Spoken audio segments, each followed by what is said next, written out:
Okay, hi you beautiful New Zealanders. Well, today's video is about why Maori activists demand special status. Let's begin by watching just this little bit of video. Still there. Okay, let's talk about some of them. ACT wants to rewrite the treaty principles bill. Absolute nonsense. The principles is established by judges, politicians, lawyers, etc., are basically partnership, participation and protection. David Seymour, the ACT leader, says he wants to give the public a say. What is wrong with that in your view? Yeah, he can... Look, the document is about a partnership. The treaty is about partnerships, all right? Maori and the Crown. Simple as that. You can't give the same rights to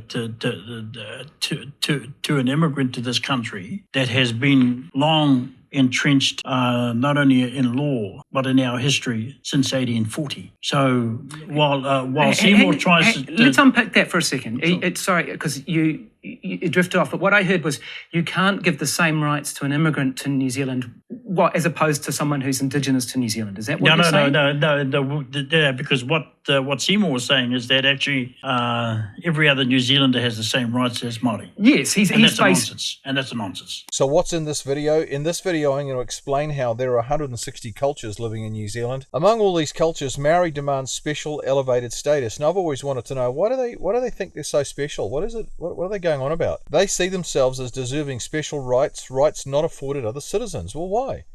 Maori rejected David Seymour's Treaty Principles Bill because they object to equal rights. Can you believe that? Well, how do they get this? How do they get this silly idea? Where are they getting the idea that they are a special people group deserving special status, special rights, and an elevated status in society? I mean, this is off the charts. There are 4 reasons, and in today's video I detail each one so we can actually understand the thinking of activists and how they come to how they think. In thinking the way they do, Maori activists are living in a world of delusion. That's absolutely true. So I call these, what I'm about to share with you, the 4 planks of Maori activist delusion.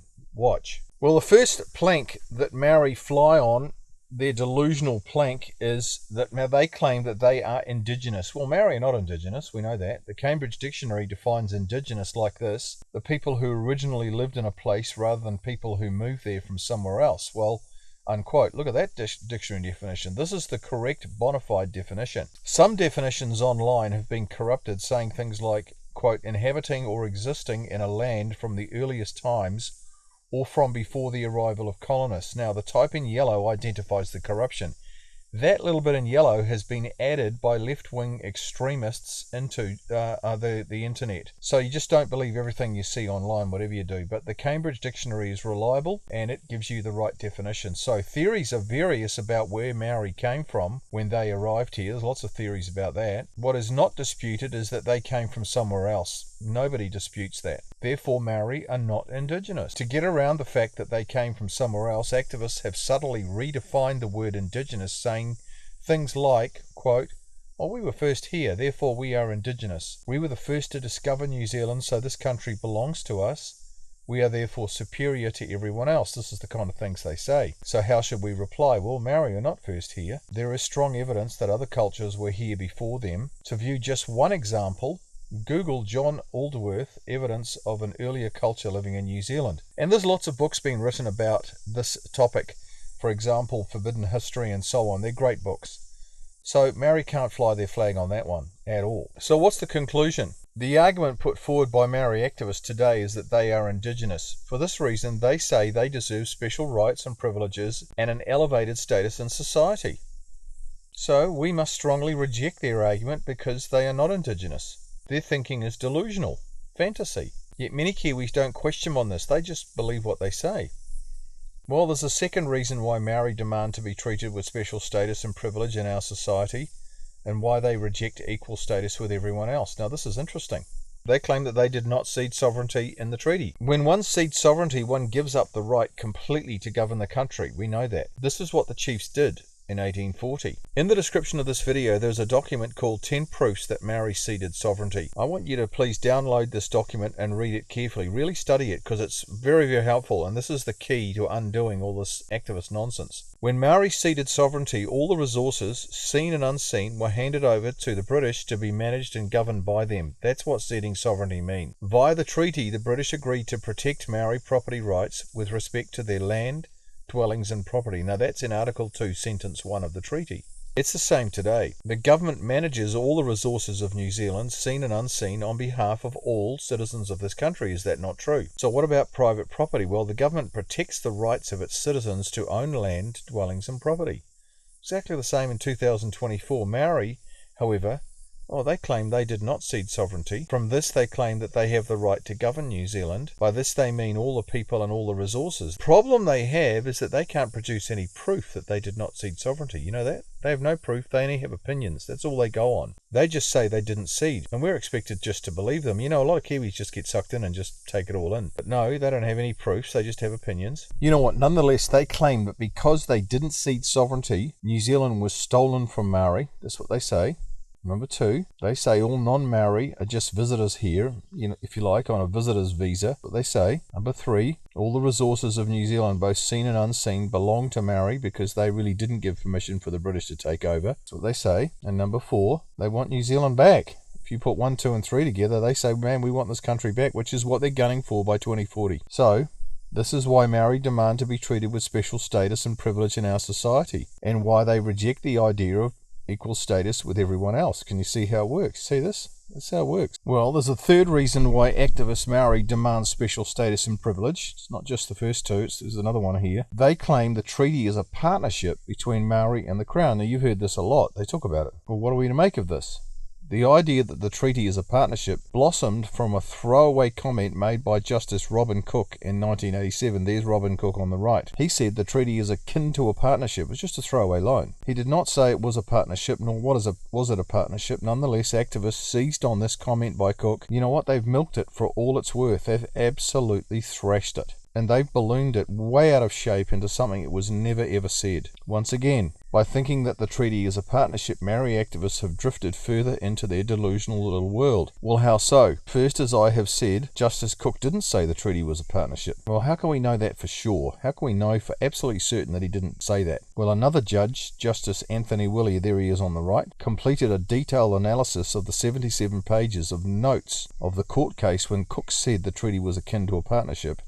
And he wrote about what he found. So Justice Willey said, you know what, I'm going to really look into this case and actually see if Justice Cook really did say this. And you know what? He didn't. Willey concludes that none of the 5 judges presiding over the 1987 court case said the treaty was a partnership. It's so clear. So this idea must be decisively rejected. And do you know what? Chris Luxon and all the National Party, they're carrying this idea. John Key carried this idea. What the treaty was about was making sure there was a relationship between Crown and iwi. It's treated as akin to a partnership, whether it's formally defined as such, doesn't really matter. It is essentially a partnership. And what that has actually meant and what each party's obligations to each other are is what we've been working through as a country over the last 180 or so years. And we will continue to work through. And that's why Waitangi is so important, because it is an opportunity where there'll be further discourse, debate, discussion, challenge, provocation, and that's all good. They've also joined in the Maori delusion. It's unbelievable. Third, if Maori did not cede sovereignty, then they are not in partnership with the Crown. You think about this. If you're sovereign, you don't need a partner. Come on. Maori say they didn't cede sovereignty. That means they are sovereign, so why would they have a partner? See? That is to say, one can't be sovereign and be in a partnership. See that? It's one or the other, but Maori can't be both at the same time. See? Maori activists want to have $1 each way. This is what they're doing. Fourth, the British were not in partnership with any other nation before or after the 6th of February 1840. Well, this is telling why. Well, whichever way one looks at the idea of the treaty being a partnership, it's patently obvious that it just can't be true. It just can't be a fact. Yet, this is the narrative peddled to the public by Maori activists. Another reason why Maori activists demand to be treated with special status and privilege in our society, and why they reject the idea of equal status with everyone else. This is one of the reasons. They say, quote, only Maori are in partnership with the government. No one else is of the 160 cultures here. So this justifies our special status above everyone else. This is what they say. This justifies us sharing the government and resources of our country on a 50-50 basis. Yeah, this is how they think. Incredible, isn't it? Once again, as I have said, this thinking is completely delusional because it's not based on truth, it's not based on fact. Well, there is one final reason why Maori activists demand to be treated with special status and privilege in our society, and why they reject the idea of equal status with everyone else. What's that? Well, they believe the treaty mandates it. They believe the treaty mandates that they have special status and privilege in society. How so? Well, Article 2, Sentence 1 of the treaty reads as follows. Now watch this carefully. The Queen confirms and guarantees to the chiefs and the tribes and to all the people of New Zealand the possession of their land, dwellings and property. Now, pay very close attention to that word possessions, because watch what happened to that word. On the night of the 4th of February 1840, missionary Henry Williams and his son Edward translated the English final draft into Maori, ready for the first reading of the treaty to the chiefs on the 5th of February at Waitangi. They translated the English word possession into Maori, rendering it tino rangatiratanga. Okay, just follow this. The Henry Williams Dictionary of Maori Words says rangatiratanga means evidence of breeding and greatness. That's what it says. What idea was Williams trying to convey when he chose the words tino rangatiratanga? Now that's the critical question. What was the idea that he was trying to convey? Definitely the English word was possession, but what about the Maori? Well, that's easy. In 1840, one mark of the greatness of a chief was the extent of his or her possessions. Slaves owned nothing. The vast majority of Maori were the same. There's Henry Williams. Williams was saying by using tino rangatiratanga that all Maori could now be like a chief, owning possessions, land, dwellings and property. Yeah? This explanation fits neatly and easily with Article 3, where all Maori were made British citizens. That is to say, all Maori were all granted equal property rights before the law through Article 3. Tino rangatiratanga means possession or ownership, and it is to be understood as the plain English meaning of those words. That is how we're to interpret it. Now enter this guy here, who was really bad news. His name was Hugh Kāwharu. Waitangi Tribunal member and claimant Hugh Kāwharu corrupted the meaning of tino rangatiratanga in 1986, claiming it meant unqualified exercise of chieftainship. From this, activist Maori began claiming Maori were promised in the treaty the right to be chiefs over all New Zealand and all its resources forever. Man, we've moved a long way from just possession and property rights, haven't we? That is to say, they claimed all the land and all the resources of New Zealand belonged to Maori. They say this is in the treaty. From this thinking, Maori activists began to claim they did not cede sovereignty. Well, what are the implications of this twisting of this word, phrase, tino rangatiratanga? There are two. One, the resources and land which make up New Zealand belong to Maori, and they want them back. That's one of the implications of the twisting of tino rangatiratanga from possession to unqualified exercise of chieftainship. The second is that they have the right to be chiefs over all New Zealand, that is, to govern the country. Holy moly. You've gone from the British promising to protect Maori and the ownership of their land, dwellings and property, to Maori being chiefs over the whole of New Zealand. What a leap of faith. So when activists talk about tino rangatiratanga, this is what they mean. This is what they're talking about. Conclusion? Once again, their thinking about the phrase tino rangatiratanga is delusional. How could the chiefs cede sovereignty in Article 1, then get it back in Article 2? Think about that. How could the British set up a government over all land and all people of New Zealand, which is what the cession of sovereignty by the chiefs gave the British the mandate to do, yet at the same time have to navigate all the chiefs of New Zealand ruling all of New Zealand? In other words, having two parallel governments going at the same time. Would the British have done this? Well, you know the answer. It's preposterous. As ex-Prime Minister David Lange said, he put it like this. Did Queen Victoria for a moment think of forming a partnership with a number of signatures, a number of thumbprints and 500 people? Queen Victoria was not that sort of person. We can have a democratic form of government or we can have indigenous sovereignty. They can't coexist and we can't have them both. And Lange was a lawyer. You know, you can't do this. Maori activists say, oh no sweat. Man. So, let's summarise this. There are 4 reasons why Maori activists demand to be treated with special status and privilege in our society and why they reject the idea of equal status with everyone else. First of all, they say we did not cede sovereignty. That's S. Number 2, they say we are indigenous. That's I. Number 3, they say the treaty is a partnership. That's P. Number 4, the treaty gives us the mandate to be chiefs over all of New Zealand. That's the screwing over of the word possession, turning it into unqualified exercise of chieftainship. That's P. And the acronym is SIP. S-I-P-P. So hopefully you remember that. Now the reason I'm giving this to you is that whenever you hear an activist talking, one or more of these planks are rattling around in his or her head. That's what's causing them. That's what's driving them. And, you know, the first rule of war is to understand the enemy, to do reconnaissance. So this is reconnaissance of activist Maori and how they think and what they think and why they think the way they do. Now the interesting thing here is that ceding sovereignty is the key to knocking over 2, 3 and 4. If Maori truly ceded sovereignty, think about this, then it doesn't matter whether they were indigenous or not. If they truly ceded sovereignty, they can't possibly be in a partnership with the Crown. And if they truly ceded sovereignty, they can't be chiefs over all of New Zealand and govern the country, because they gave up that government to the British in 1840. So the trump card amongst those 4 is ceding sovereignty. And believe it or not, that's the easy one. Prove that the British actually achieved sovereignty and Maori ceded it in 1840. So whatever you do, please download the document, proofs that Maori ceded sovereignty. Read it, please study it, print it out, and pass it on to people everywhere, because it is the key to knocking over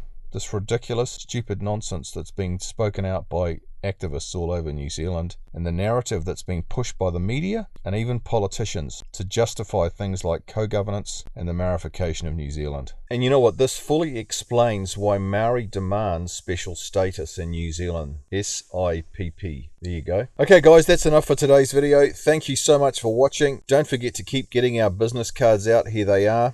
They are absolutely fantastic. They're really working, and we've got a lot of subscriptions to our video channel as a result of you giving out those cards, and people are being educated, which is the key to changing this all around. You can get the cards by emailing that email address. They're only 3 cents each plus courier to get them to you. Please don't also forget to get some of these booklets, The Psychology of Takeover, 19 Strategies Maori Activists are Using to Try and Take Over New Zealand. They're 80 pages long and they're only $3. If you truly want to understand what's going on in New Zealand, this booklet is absolutely the key, which will help you get it and really come to grips with our political situation. You can order this booklet by emailing the same email address, cards@stopcogovernance.kiwi. Please also don't forget these booklets. We have a few thousand of our original Stop Co-Governance booklets left over from our tour in 2023.